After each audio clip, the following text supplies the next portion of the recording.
casrigan la jooga nafluhu cid ka soo gudubiye cilmigii casiiskeen baxshay calafsanayaane dayax iyo cadceeda la dago lagu caweeyay xarumaha cirbixiyeenta ee caadka sahan dhaafay waa barasho caadiya hadda la cajabaysaan waxa runtii xusid mudan in ay si weyn uga qayb qaateen markii ugu horeysay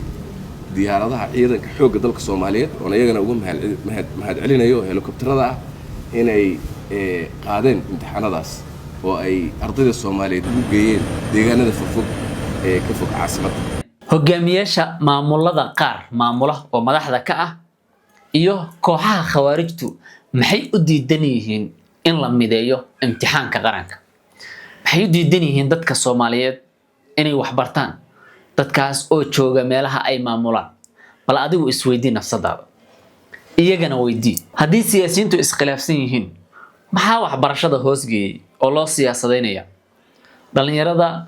wax baranaysana shahaadadooda maxaa muran loo gelinaya markii ugu horeysay oo imtixaanka qaranka fasalka 12aad looga fariistay degmooyinkii ugu badnaa oo Soomaaliya ka tirsan maantay ayaa imtixaanka qaranka loo fariistay Soomaaliya gobollo badan halka ay jiraan gobollo kale iyo degmooyin kale oo ka haray kuwaas oo ay ka taliyaan qaar kamid ah maamul goboleedyada iyo ay ka taliyaan kooxaha khawaarijtu haddaba adigan ku weydiinayaa magaaladaadu ma ku jirtaa magaalooyinkan la soo bandhigay oo imtixaanka qaranka looga fariistay ma ku jirtaa haddii aysan ku jirin maxay tahay sababta ay uga hartay bal weydii cidda maamusha sababta imtixaanka qaranka looga reebay ardayda bal weydii maxaa dadka Soomaaliyeed waxbarashadooda iyo dhalinyarada waxbarashadooda loo hortaagan yahay haddii Soomaalinimo wax doonaya ay ku jiraan waxbarashada dhibaato keentay siyaasadda iyo waxbarashada maxaa loo kala saari waayay su'aalahaas adigu weydii haddii aysan kaaga jawaabaynina waxaad u baahan tahay deegaankaada inaad xoreyso dawladnimadana gaarsiiso waatana liiska magaalooyinka dalka ee imtixaanka qaranku uu ka furmay gobolka Banaadir Laascaanood Gaalkacyo Baxdo Cadaado Cabudwaaq Xardheere Balanballe Dhuusamareeb Guriceel Ceeldheer Matabaan Maxaas Beledweyne Bulaburde Jalalaqsi Jawhar Balcad Warsheekh Ceelbarde Xudur Waajid Baydhabo Qansax Dheere Buurhakabe Wallanweyn Baraawe Marka Afgooye Doolow Luuq Beled Xaawo Garbahaare Baardheere Ceelwaaq Dhobley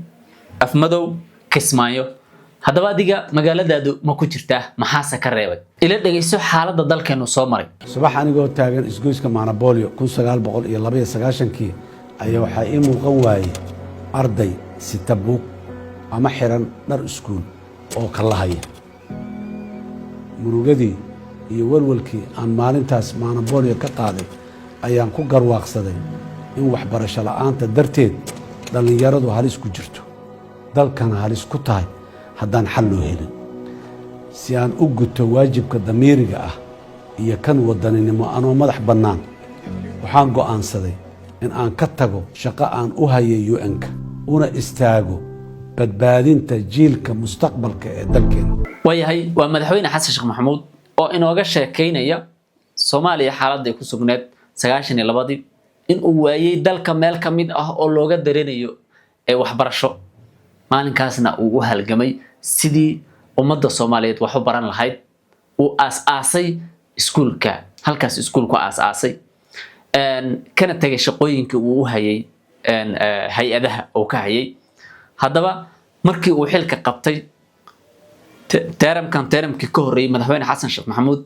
wuxuu ahaa madaxweyne ugu horeeyay oo soo rogay nidaamkii loo baxshay go to school ayuu ahaa waxbarashadana loogu dareeray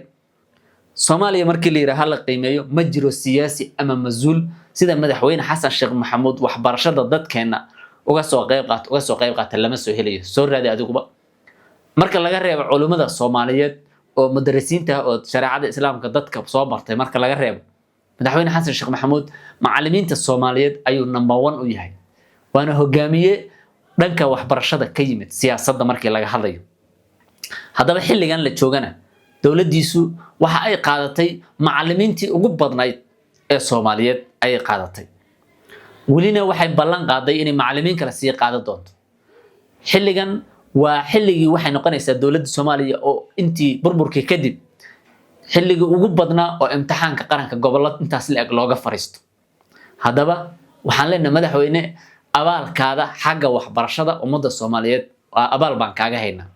sidoo kale dadka Soomaaliyeed dhibaatada haysato ugu weyn waxay ahayd jahliga inay dunida ka harto sida isu baaba'ino oo dalkeenii burburino jahliga ayaa aaba iyo hooyo u ah haddaba waa in dadkeena jahliga lagala dagaalamo casrigan la jooga nafluhu cid ka soo gudubiye cilmigii casiiskeen baxshay calafsanayaane dayax iyo cadceeda la dago lagu caweeyay xarumaha cirbixiyeenta ee caadka sahan dhaafay waa barasho caadiya hadda la cajabaysaane heesti kale maxay lahayd beertu isticmaalku beeray bashiishkiyo bahabahaysku qabiilka la buufinayo asaageen ku beegsan mayne waxbarta aan barwaaqa gaarne haddaba madaxda Soomaaliyeed ama maamul goboleed ha noqdaan iyo sidoo kale nimankan khawaarijta ah kuwa haysta oo maamula waxaan ugu baaqaynaa inay dadka Soomaaliyeed iyo dhalinyarada Soomaaliyeed waxbarashadooda ka hor wareegaan adigana deegaankaada haddaan imtixaanka qaranka looga dareerin fadlan deegaankaadu xoreyn buu kaaga baahan yahay wassalaamu calaykum